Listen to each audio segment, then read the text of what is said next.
हमने स्ट्रगल किया है वर्ल्ड कप से पहले, लेकिन मैं ये समझता हूँ कि वहाँ पे थोड़ा सा एक्सपीरियंस मिस कर रहे थे। जो मैंने पहले बात की थी, मोहम्मद आमिर वापस आ गए, तो ओवरऑल वेल बैलेंस टीम है हमारी। अब हमारे पास कोई और एक्सक्यूज नहीं होना चाहिए कि वो नहीं था या ये नहीं था।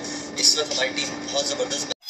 नाजरीन, दिल थाम के बैठिए, एक बड़ी न्यूज़ सामने आ रही है जो बहुत तेज़ी से वायरल हो रही है। शाहिद अफरीदी ने आमिर खान से कहा कि अपनी रिटायरमेंट वापसी ले लो और वर्ल्ड कप में आ जाओ, क्योंकि आपके बगैर वर्ल्ड कप जीतना बहुत मुश्किल है।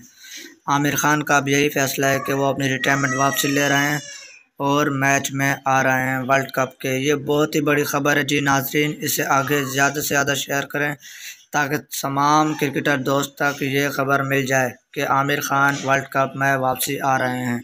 बहुत ही बड़ी न्यूज़ है ये, जिसमें शाहिद अफरीदी का बहुत बड़ा किरदार है। शाहिद अफरीदी ने आमिर खान से रिक्वेस्ट की कि वो रिटायरमेंट वापसी ले लें।